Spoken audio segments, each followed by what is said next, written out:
Hey guys, it's me, Sarah from Roasted Books. Listen, I haven't been uploading for like half a year, but okay, this time I don't have a good explanation. I was just very lazy, but I'm back. So, good news, I read another book. Wish I didn't read the book because it was so bad. Oh my god.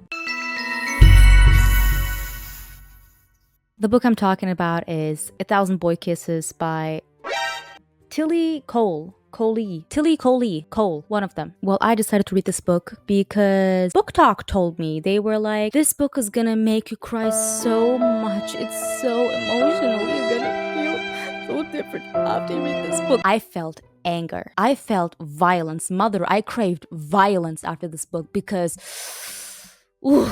So let me just summarize what this book is about so we're all on the same page here, right? So there's two main characters. One is called Poppy Litchfield.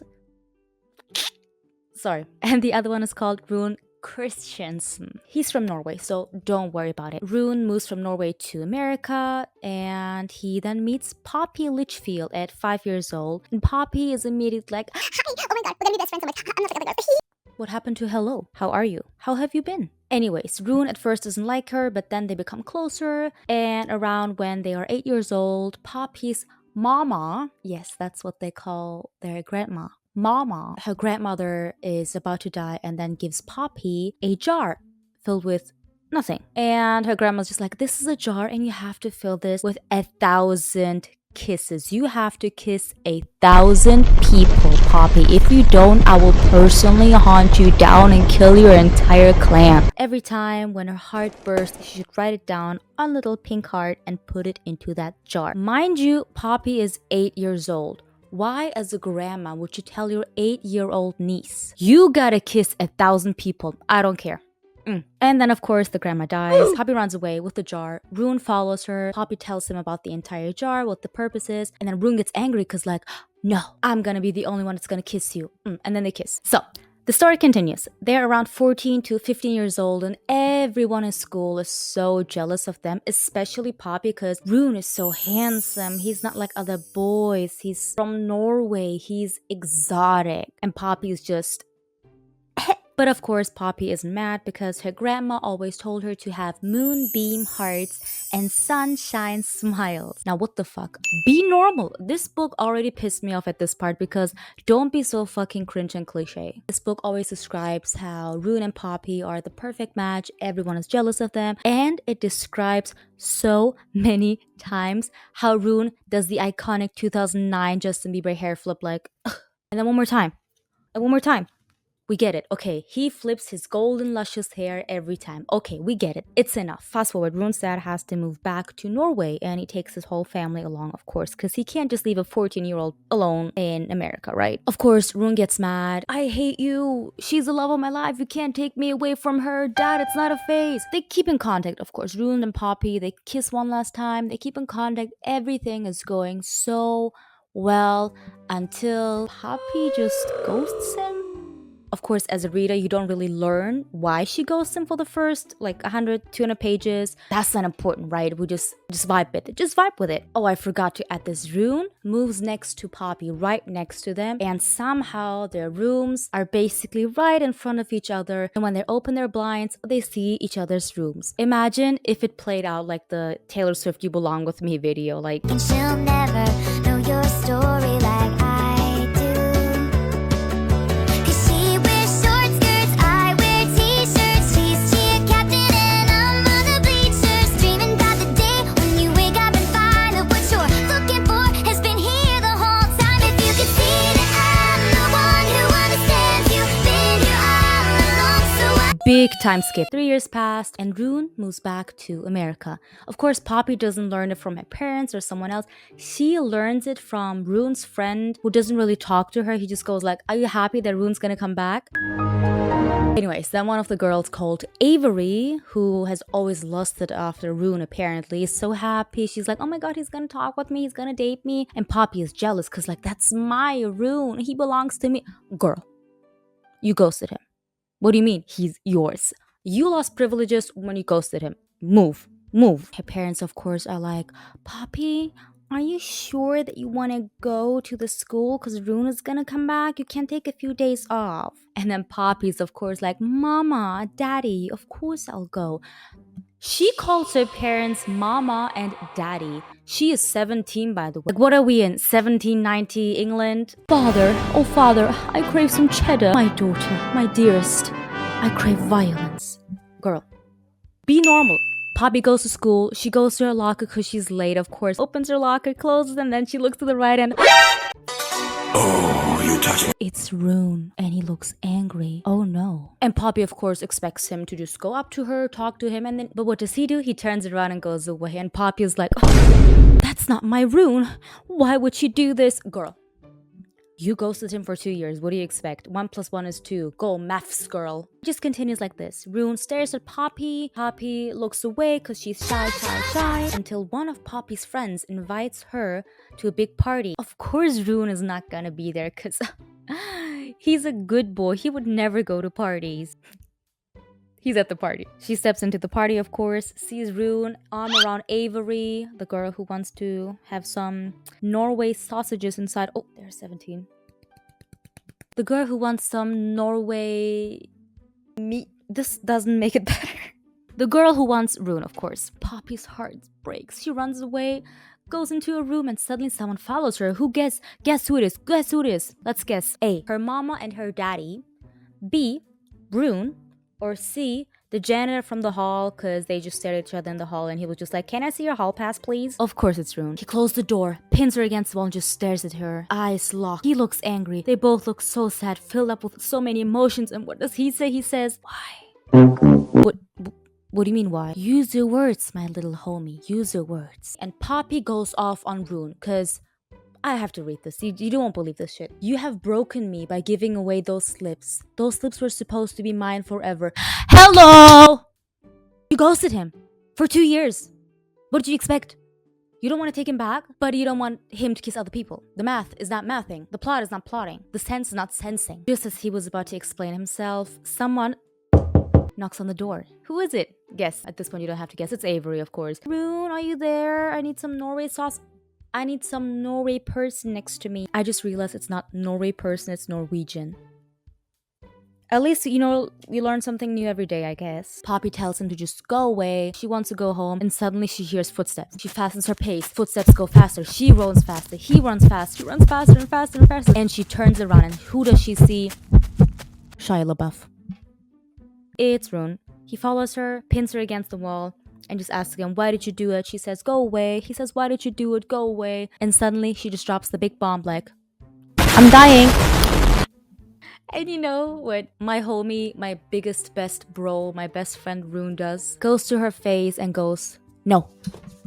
Homie just Naruto runs away because he doesn't want to accept that she's dying. See, I'm not a relationship specialist, but if you love someone and they're dying, I don't think you should run away in that situation, right? Just my personal opinion, of course, is not the truth. Like, bro, just be normal. Talk with her. Do something. They start dating again. Of course, they're not going to continue where they left off. They're going to take it slow, step by step, hold hands first, little kiss on the cheek. No. On the second day, they want to take it slow. They already almost fucked against the wall of her house. It doesn't make sense. Be normal. Be normal. Be normal. Anyways, you can skip the next... Anyways, you can skip the next 200 pages because it's basically just them going on dates that they couldn't go to because she's dying and they want to fill up the jar with 1,000 boy kisses. He takes her to a beach, takes pictures of her because he lost his love for photography and she just gave it back to him like, I can't take pictures anymore. When I lost you, I lost my love for pictures. I can never take it back. Just use this camera and take pictures again. Oh, okay, sure, just take some. Let's go. I just used up one of my films. No. After he took her to the beach, suddenly Poppy's aunt comes over and just goes like, guys, we're gonna hop on a plane. Just come. And none of them question anything. None of them go, where? Why? Where are we going? What's happening? No, just hop on the plane and go. Then they land, and when they land, Rune is just like, we're in New York? Bro, how did you not realize that you're going to New York? When you board the plane, it's written down in the big, black, bold text where you're going. Did you not see the big New York sign or what? Just be normal. Just read. The reason why they went to New York is because both of them, when they were little, had like big dreams. Poppy was gonna go to Juilliard to play her cello, become a famous celloist, and Rune was gonna go to a big Tisch University to become a good photographer, of course. And just like all of us and all of our dreams, they come true, of course. No problems at all. When they go there, everything's beautiful. Poppy's parents call, everything's great, amazing. And the aunt just goes like, you know what? You guys have fun. I'ma just hang out with my boyfriend. And of course, they're horny teenagers, but of course they don't act on it because they're not like other people. They're special. They go to the hotel, talk, and of course, they do the devil's tango. And everything is going so well. Poppy's happy, Rune is happy, the aunt is happy, probably got some devil's tango right there too, but that is none of my business. Until they go back to Georgia, and Poppy's almost dying. And somehow the doctors just know how many days she has left. She's like, exactly 54 days and 2 minutes she has left until she dies. They try to keep Poppy alive. She tries to go to school, but she can't because her immune system is so weak. She's gonna get infected real bad. She's gonna die. But of course, because she's not like other girls, she wants to see outside of the hospital. So they take her bed, turn her around, and make her look out the window. That does not make sense, okay? First of all, that does not make sense because hospital beds are literally mounted to the wall so they can have a lot of serums, IVs, oxygen masks. When you turn the bed around, you don't get access to those things. Just be normal. Just take the bed. And in case you still don't understand how Poppy is not like other girls, let me just read an excerpt. How Poppy describes herself. I'm the girl who wakes up early to watch the sunrise. I'm the girl who wants to see the good in everyone. The one who's taken away by a song inspired by art. I'm that girl, Rune. The one who waits out the storm to simply catch a glimpse of a rainbow. Anyways, she dies. She's dead.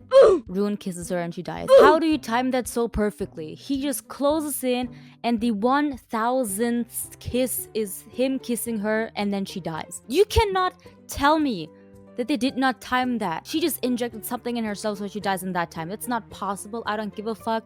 Tillie Cole, I don't know. Be normal. And a year passes, and what does Rune do to remember her, of course? He calls in 1,000 people to the house where she lived and lights 1,000 Chinese lanterns to put into the air and remember Poppy. But of course, what does he do? On the lanterns, he writes down every kiss that Poppy wrote down on those little jar thingies, on those little hearts that she put into the jar. I feel so embarrassed to whoever got the paper heart or the Chinese lantern that had the kiss written down when they had sex. Because like imagine you're like, Oh my god, Poppy was such a good girl. I'm so happy to remember her. Let me see what's written down on my Chinese lantern. fucking. I don't know. I mean, personally, I would be uncomfortable. Finally, they light up all the candles, put them up into the air, and just let them float away to remember Poppy. But do you know how much environmental damage you just did? 1,000 Chinese lanterns, they're gonna float, go into the sea, and then just fall down, and then just destroy the whole ecosystem. So you're happy about this? Just because of one girl dying, you're gonna kill 1,000 fishes, 1,000 people? I mean, at least we know who contributed to climate change and global warming. It's you, Rune. I hope you die. Maybe I shouldn't have said that because homie for real dies. Like after 10 years, he dies at 27 years old, just like that. Homie just drops dead like that. No sickness, nothing at all, he just dies. In conclusion, I really did not have a great time reading this book. I hope I died instead of Poppy, cause But here I am still alive, having to endure this shit show of a book. How Poppy is not like other girls. How Rune is of course so exotic with his the beginning, the continuation, the end, the plot, everything was just shit. Everything didn't make any sense at all. And I hope whoever decides to read this book, do not trust BookTok when they say they're gonna make you cry. Listen to me, don't make the same mistakes I did, and I hope to see you soon again. Bye.